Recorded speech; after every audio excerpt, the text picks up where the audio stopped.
One.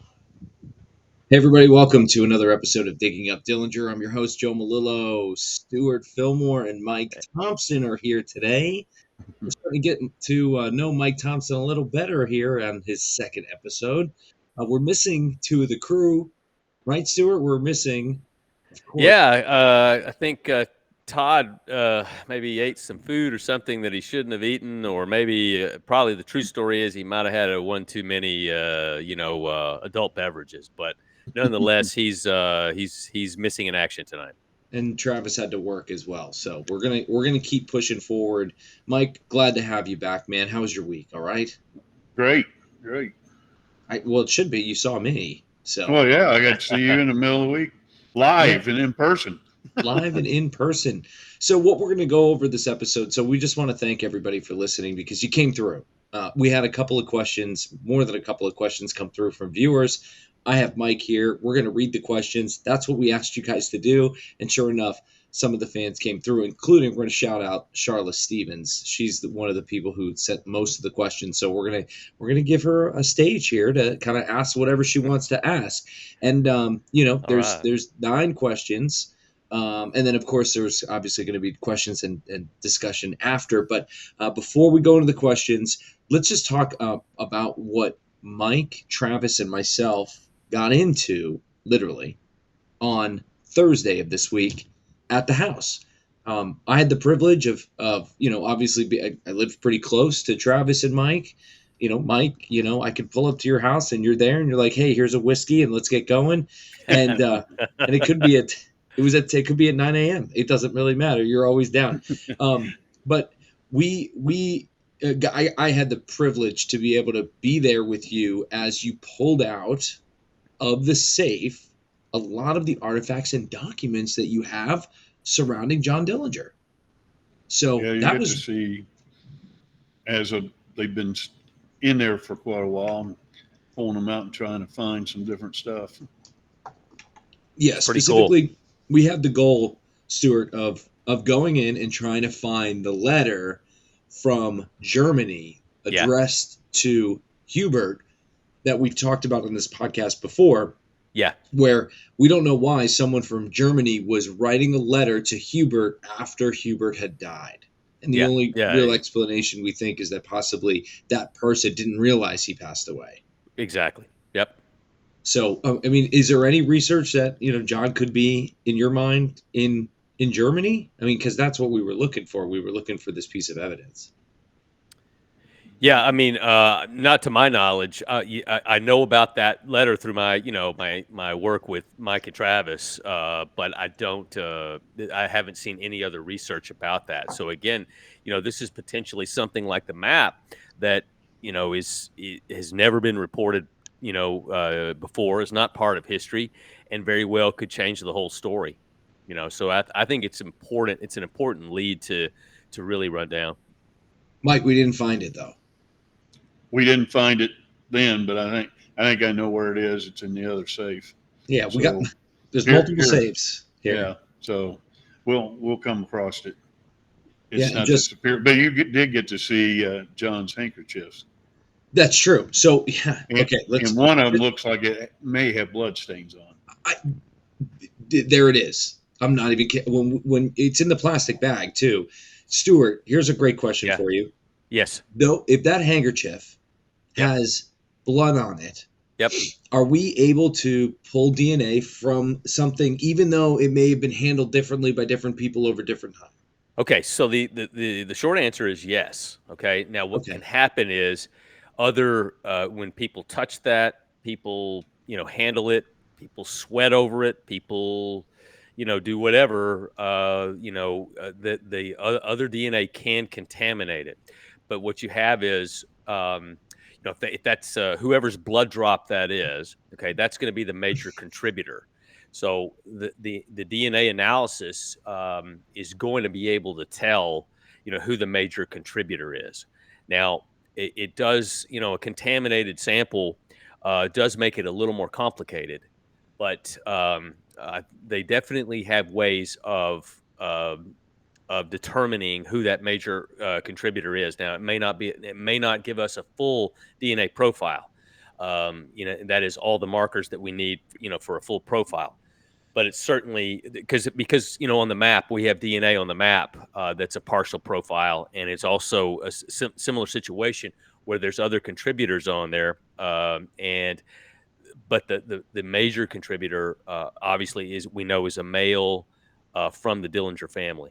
So yes, it's absolutely possible, despite contamination, that a profile could be derived from that handkerchief. So that's good. It does look brown and rusty. Is that something that you think, Stuart? If you, the short answer is yes, absolutely, because I actually have seen the pants that the person was wearing that was killed at the Biograph Theater, and in the right pants pocket there's a blood stain, and it's got that kind of brown, rusty kind of color to it. So, yeah, absolutely, I think that would be what it is. I don't have experience with blood-stained documents or pieces of clothing, so it's perfect for you to see. I'm going to try to pull it up here so everybody on YouTube can watch and see with us. So just give me a second. But so the handkerchiefs were really cool. We also found those silver dollars. And Joe, let me interrupt really quickly, just to finish the thought about the DNA. Yeah, no, go. Not only if you have a blood stain, that's obviously great. Another thing though is that the handkerchief was probably used to wipe sweat, wipe snot, whatever, would have been handled a lot by whoever it was. And if it's John's, then despite other people touching it, the vast majority of potential DNA on there is going to be Dillinger's. So that could be absolutely a game changer. I didn't touch it and I didn't open it up because, all I could hear about in the back of my head was Stuart saying, "Don't open it up." Yes. Keep it less contaminated as possible. Mike, what was the first thing I said when we found that bottle in the mason jar? Hold up right now. Let's get some gloves. Don't do anything else.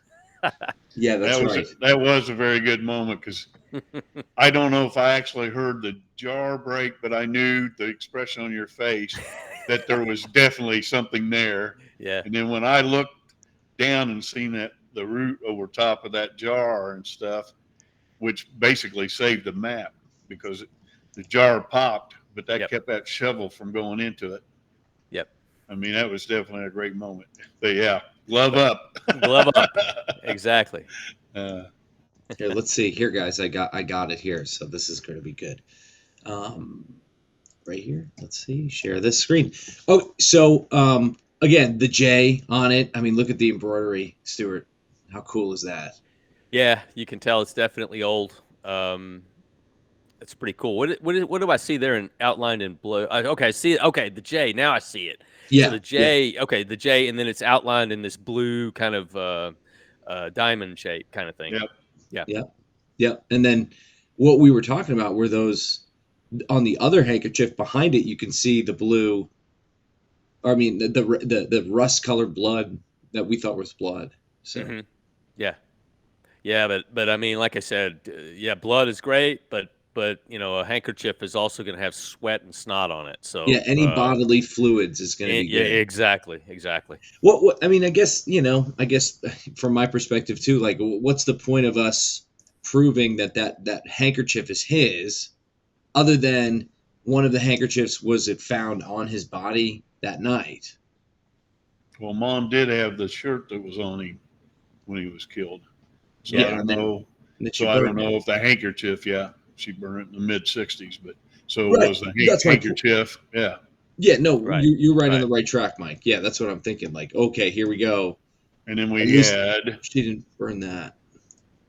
We had the cufflinks, which I didn't bring out, but they were in the package that Mom had sealed. The cufflinks he was killed with that night. Is there DNA on that? But I feel like that could be more contaminated through handling because think about it. They took it off his body, the body. who all there's less there's way less chance of any usable DNA off of cufflinks than there would be off of a handkerchief for sure. Okay, cool.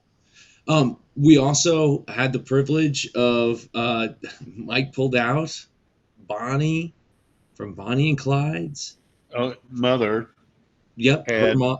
Yep, go ahead, Mike. Tell the story. Go right ahead, man. Well, while my mother traveled with my grandfather on the Crime Doesn't Pay tour, she met Bonnie's mom on that train. She kind of watched my mom while my grandfather give the talks. So she really liked like Mom. Babysat her, right? Yeah, basically, because Mom was only 12 when she was traveling with him. And she gave her it's probably like 3 or 4 links off the watch chain that was on Bonnie when she was killed. And so Mom had put them in an envelope and wrote on it, and she always had those. So those were actually on Bonnie. That was the watch chain that was on Bonnie when she was killed. So it's a few links off that watch chain. How do you feel? How do you feel about that? Like I know you have it, but when you pull it out, what does it make you feel like? I don't know. It's just kind of interesting that they're connected because it's the same period of time, basically. Mm-hmm. And then Mom really liked Bonnie's mom from travel, and she always talked real fond of her. So it's incredible. I mean, really, it's really a cool story.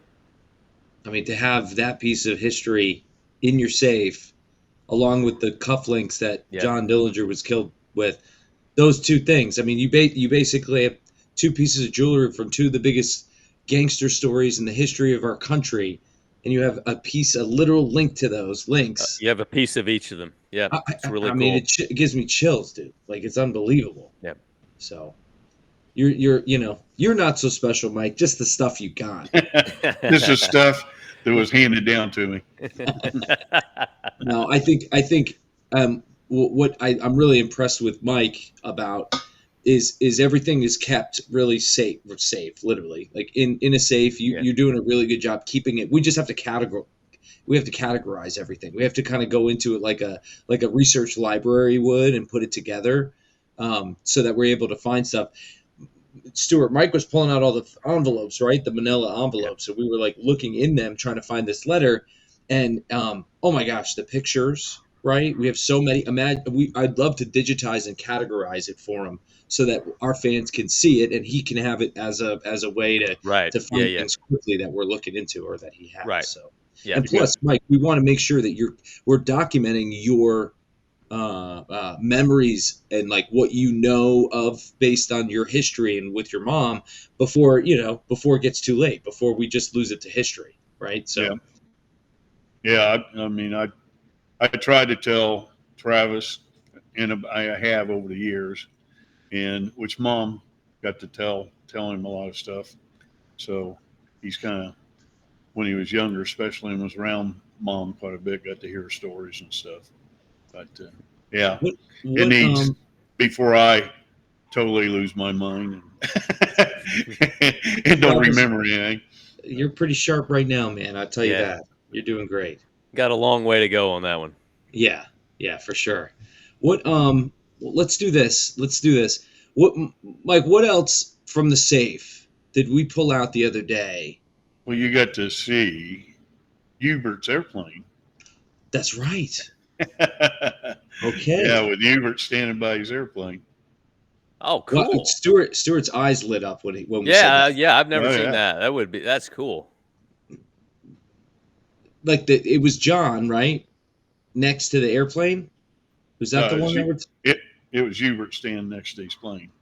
God, man, they look so similar. Oh yeah, they definitely, especially when he was young. Hubert young, he definitely looked like definitely a resemblance for sure. So I got a picture.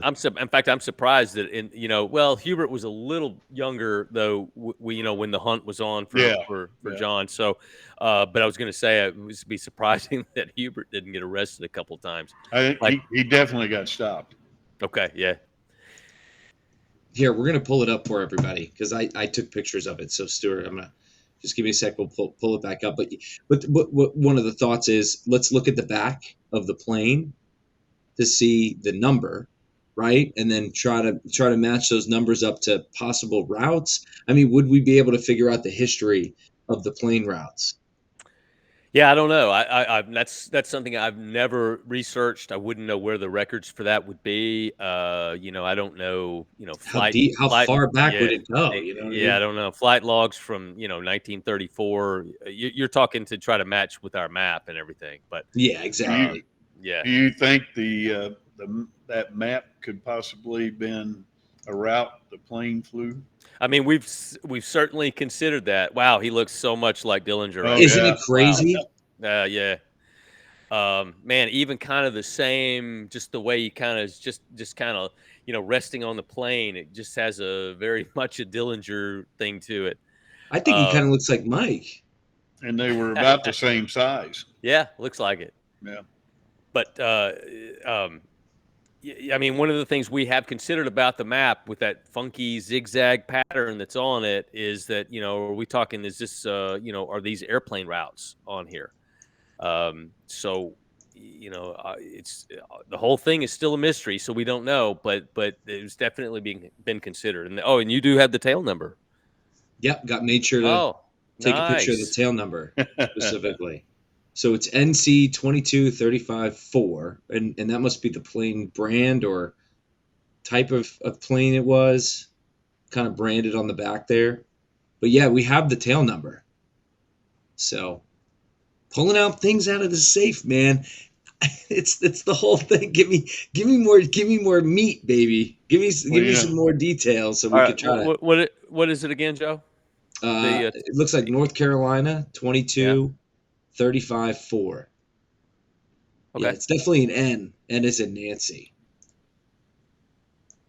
But gosh, I love this picture of Hubert. I really do. I mean, look at him. Look at him. You know, he definitely looks older, right? He doesn't look like his young Yeah, self. when did Hubert die, Mike? In 74 or so? 74. Yeah. Okay. Yeah. Yeah. 2 years after I graduated. And honestly, I should have taken a picture of the back of the picture here to figure out what was the exact date.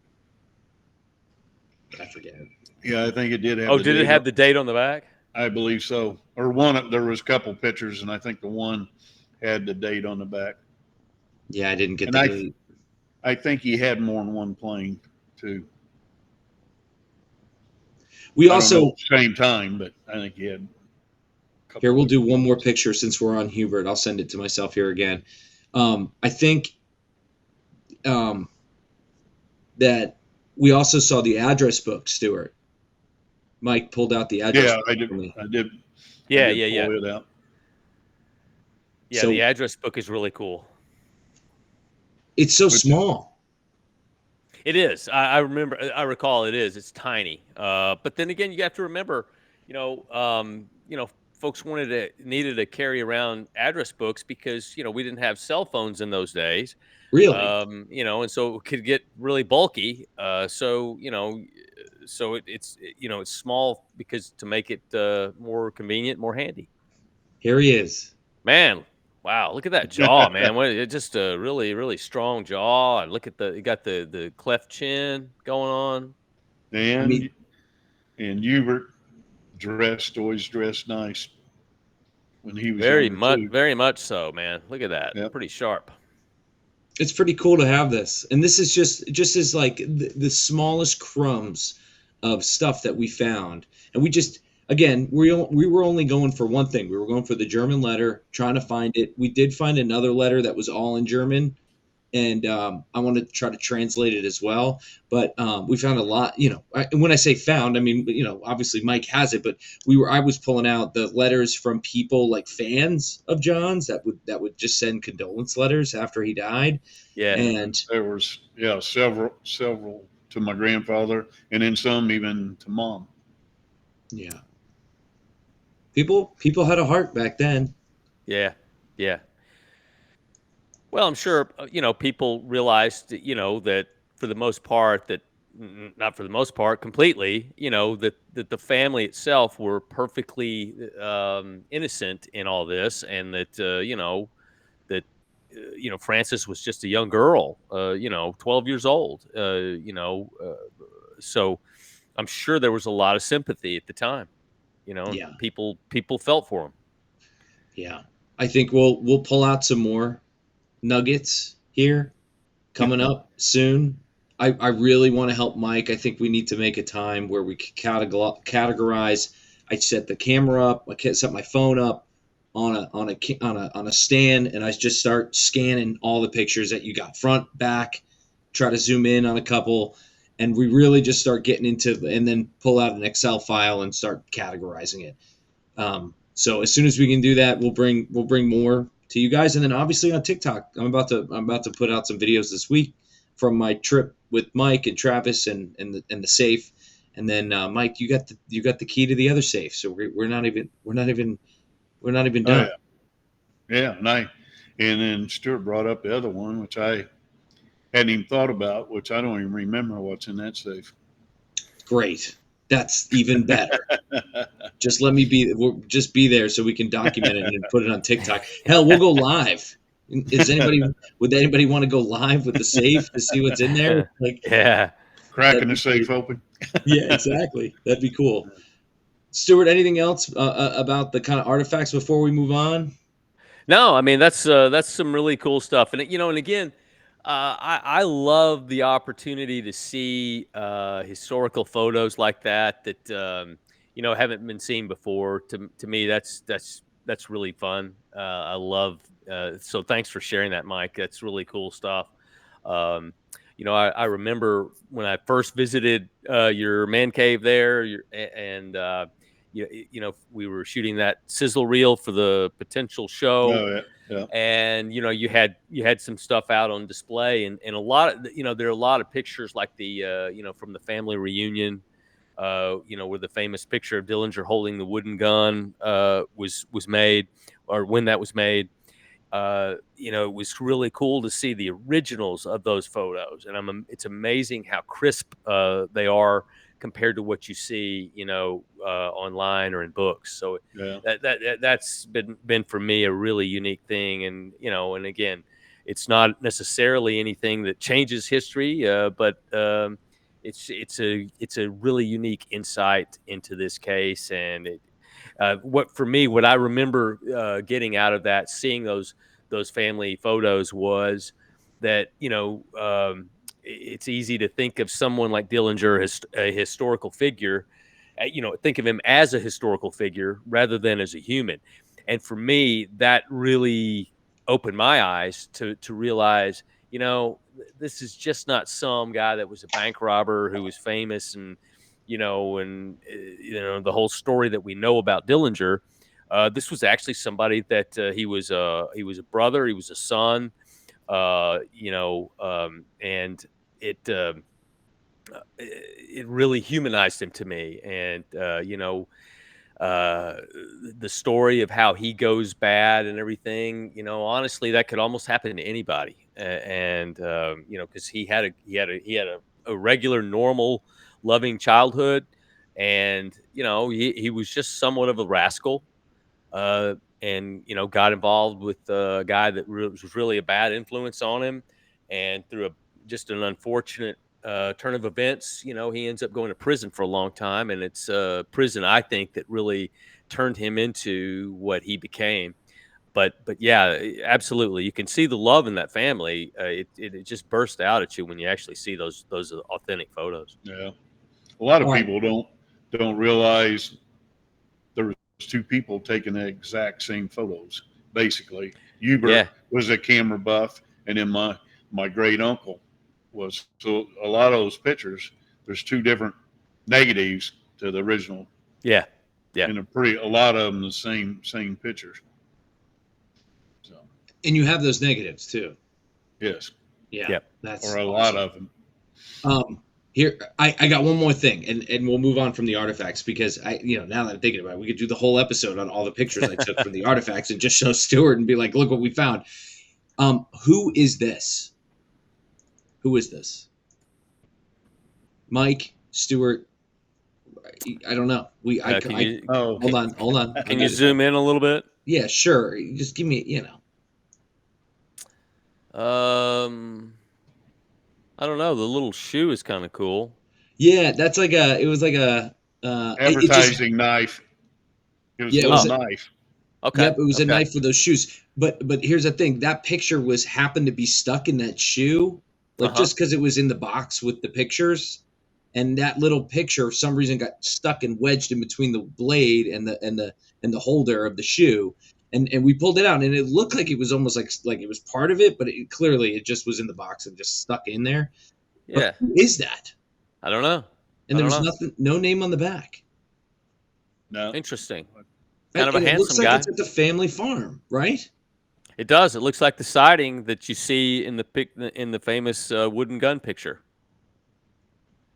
And you said, Mike, there were other people there that day. There was, other family members, So could it be one of those guys? It could be. If it is possibly one of the Hancocks. It possibly could be. Well, if you're watching and you're a Dillinger expert and you want to solve some small mystery here, who is this? Who is this? It's kind of crazy. Anyway, so cool. We'll keep going. Awesome. Thanks, Mike, for letting me stop by that day. Oh. I literally got there before Travis even got there, and I was like, "Hey, buddy, let's get going here." It's always interesting because usually when I start going through those, I find something that I've either forgot about or I just haven't seen before, and it always is fun for me to go through them. Yeah, I bet. Yeah, we'll have to categorize and get it. So, on to questions from some of us. We only have about 15 minutes left here on the podcast. Let's do it. Let's get right into it. These questions look like they're relatively easy in some of them, and some of them they're more difficult. So, question number 1, again, Charla Stevens, thanks for listening and thanks for sending in your questions. Guys, if you have more questions, please send them to diggingupdillinger@gmail.com. She says, "Thank you. I'm following faithfully." And then with these awesome. Thank you, Charla. Yeah, who owns the Dillinger family farm now? A relation of mine. Yep. Jeff Scaff owns the family farm. He just owns the house and a little bit of the ground the house sits on. And then the family farm behind the property is where we found the map. And yes, surrounding. Yep, that's owned by a guy named Shane Williams. Yep. And Shane's going to be on the podcast coming up soon too. At one point, Shane actually lived in the farmhouse, and I think when he was growing up. Yeah. Somehow when Shane's family sold it, they split up the land a little bit, and Shane's family kept the land that the farm was on, but the house now is Jeff Scaff owns. Okay. Question number 2. Why is the family so divided on the issue of John Dillinger? Is it because they're ashamed of the infamy or they want the past to rest? Why is the family divided on the exhumation issue? So kind of 2 questions in 1 question. Well, I'd say some of them just kind of want it to just rest and not be brought up. A lot of them, some believe it's definitely John. Some have doubts, and which I strongly believed it was him for quite a while. But after I got looking at FBI files and some other stuff, it definitely gave me doubt. Yeah. So for myself and Travis and some of the others, we just like to know for sure one way or another. And I think too, there's an unfortunate perception that that this whole endeavor is to get fame and fortune for us in doing this, and I maybe can see how someone could conclude that, but the fact is, and I guess there's just something you just have to take my word on, that nothing could be further from the truth. This is something that if I could solve it on my own, I would. And if the world never found out about it, it would be something that at least I could know the truth, because that's what this is about. Ultimately, is just solving finding out what the real truth was. Again, I think that the questions we have are valid. There's a reason for them, and the truth deserves to come out. That's really what it all boils down to. And I'm sorry that there's this perception of it, but the truth is it's an expensive endeavor, and TV networks and so forth have the kind of money to fund these kind of things, and they don't do this out of the goodness of their hearts. They want to a return on whatever they invest in. So Hmm. they want to have a show where there'd be viewership, where they could justify whatever expense they would have for their investment. So it's an unfortunate turn of events that that people perceive this, but it's the reality of it. I what sticks out to me is the ashamed of the infamy part of the question. Like, has that ever been something that your family's dealt with, Mike, where you're ashamed of like how like the fact that he was a gangster? I don't think even my mother. I mean, she wasn't proud of what he did, but I don't think she was really ashamed. She knew. I mean, that was her big brother to her, Hmm. and Exactly. and her dad was a deacon in the church and stuff, and he kind of got a raw deal. I think and she definitely always felt that, and kind of thought that is probably why he ended up going the route he did go. But Yeah. if he could have got things changed at I mean, nowadays, I mean, people don't do that much time for killing somebody. That's And it was just attempted robbery. yeah. Right, Exactly. So, right. Right. Now, Exactly. yeah, exactly. And he pissed off the wrong people. yep. If Yep. John, number three, if John Dillinger's money, quote in quotes, is ever discovered, who will it go to, or will it go to anyone? Yeah, so that's something that's an issue that we wrestled with talking when we were this whole thing started as an idea to go try to find this loot, and go to the known hideouts of the Dillinger gang. And so one of the issues was, if we do actually find something, who would it belong to?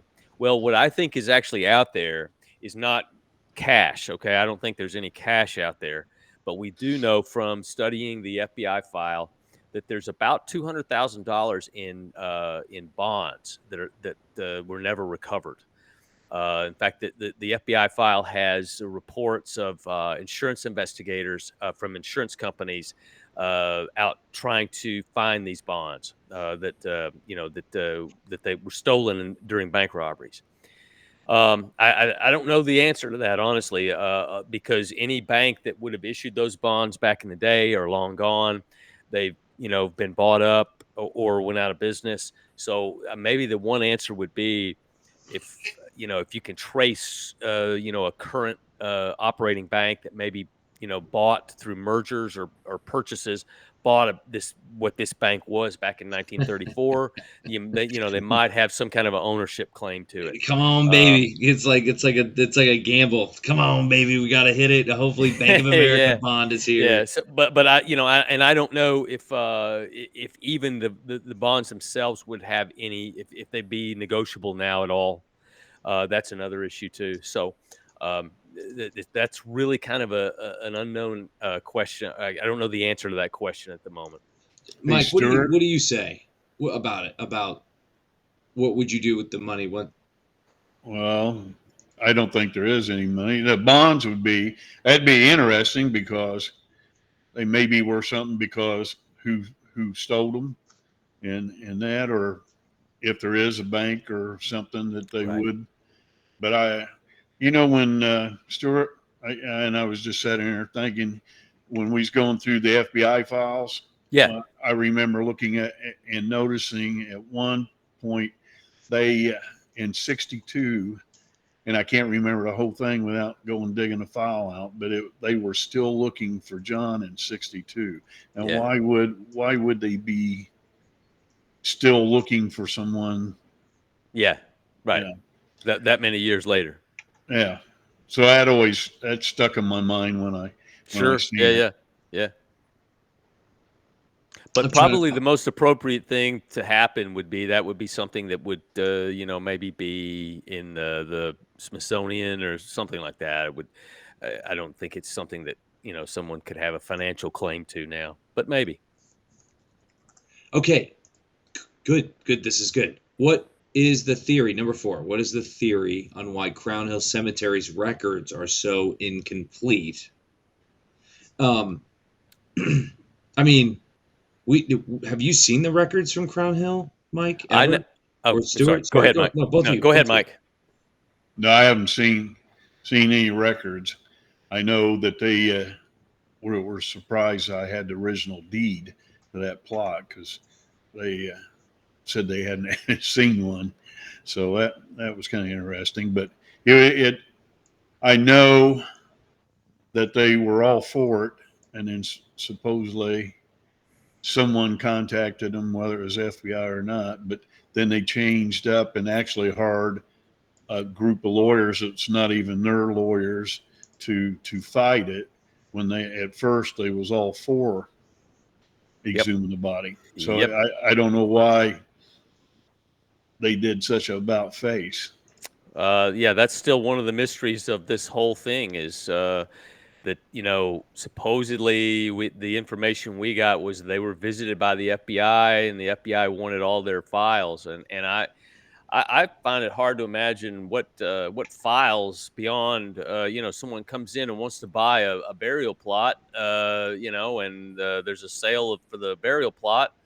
I can't imagine what Well, files beyond that there would be. well, the documentation of the exhumation, initial exhumation, right? Yeah, And yeah. the But reinterment. that's all documented too in the FBI file. Mhm. So it's not like they would need to go get Crown Hill's version of that because they had Yeah, it in their own yeah. files.